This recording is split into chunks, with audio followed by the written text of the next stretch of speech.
What's going on, you guys? Brawadis NBA show. It's been a while since I've said that. For a bunch of people who used to watch my videos way back, you guys know I used to only post the Brawadis NBA show. And today I'm bringing it back with a Western Conference preview / prediction show. 15 teams in the West, so I'm going to split this up into a 5-episode series. Each show covering 3 teams. So first I'm going to give you guys my predictions for the top 3 teams in the West. And some of these are going to be bold. I'm warning you guys, but it's the Western Conference. You don't know what to expect. So my bold predictions could be right, and my bold predictions could end up being way, way opposite than what I thought. I'm going to start off with my number 1 team, and I say this with caution, the Los Angeles Clippers. The Los Angeles Clippers, I mean, they kept all their core players around. If you thought DeAndre Jordan was gone, check Dallas's roster and look it over. He's not in Dallas. He's back in LA. They kept him. They kept Blake. They kept CP3, JJ Redick. I mean, they kept the team that was top 5 in the West last year and almost made it to the Western Conference Finals. So you say, why would they be number 1? Well, their biggest problem was their bench last season. And when I say they shored up their bench, that might be the biggest understatement I've ever said in my life. Their bench looks like one of the best in the league right now. They added Lance Stevenson, Josh Smith, and they still have Jamal Crawford. And that's not to mention, Paul Pierce will be coming off their bench. It looks like Doc Rivers is leaning towards starting Wesley Johnson. So their bench, Jamal Crawford, Lance Stevenson, Josh Smith, Paul Pierce. Man, like the Clippers, and I'm putting all my bias aside because I hate the Clippers. I could have put them 15th in the West. The Clippers are going to be scary next year. I'm talking regular season. Who knows about the playoffs? We know they might be cursed playoff-wise. But regular season, I see them winning over 60 games and taking the number 1 spot out West over the Warriors, Spurs, OKC, Houston.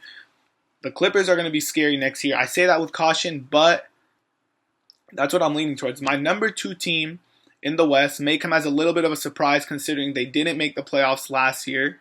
Can anyone guess who it is?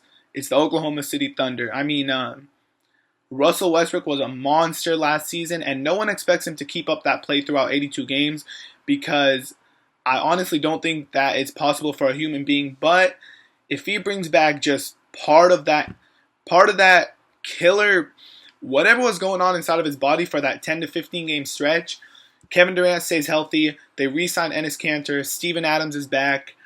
Serge Ibaka. I mean, that team is going to be scary. Like, just think about the OKC teams that were running over everyone, plus Enes Kanter, who gives you close to 20 points a game. His defense is horrendous. I don't want to talk about that, but his offense is crazy good.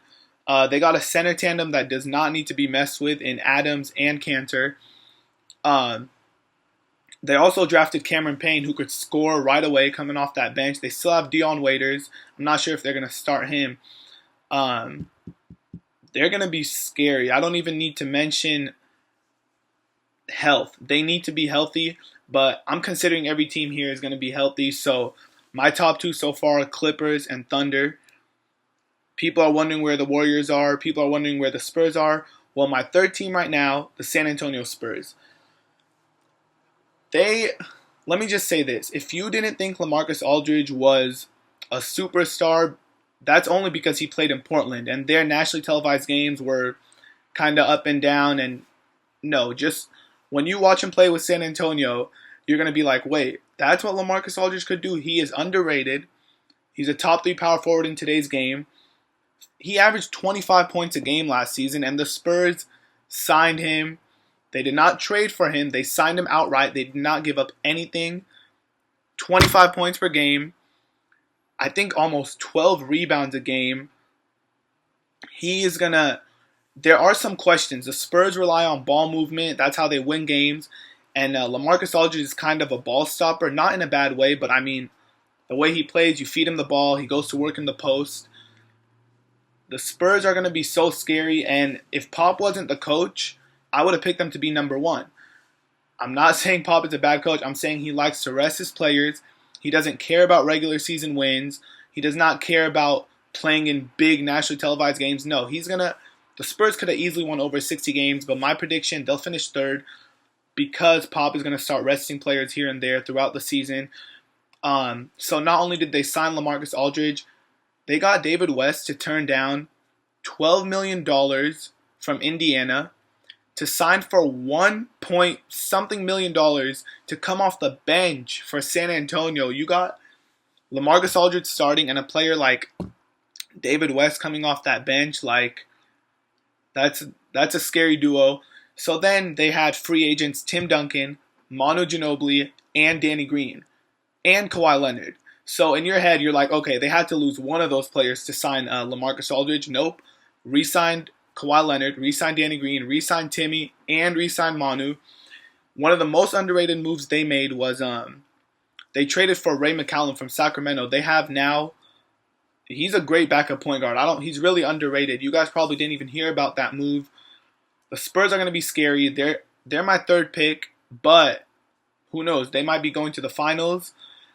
So, I mean, there you have it. My number one pick, the Los Angeles Clippers, they cleared their biggest weakness, their bench. They made out maybe one of the best off seasons aside from the Spurs. I mean, they got Paul Pierce back, Lance Stevenson, Josh Smith. They also signed Cole Aldridge, which is underrated. He's a pretty good backup big man.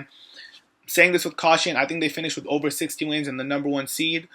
Number two, OKC, bearing any injuries, they're going to be stacked just like the rest of the Western Conference. Number three, San Antonio Spurs.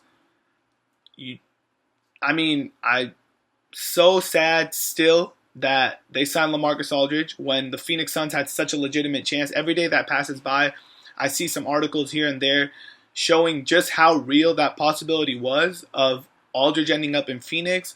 But that's the past. It is what it is. I hope you guys enjoyed my predictions or previews for those three teams. Tomorrow I'll be uploading my predictions and picks for the top three teams out east.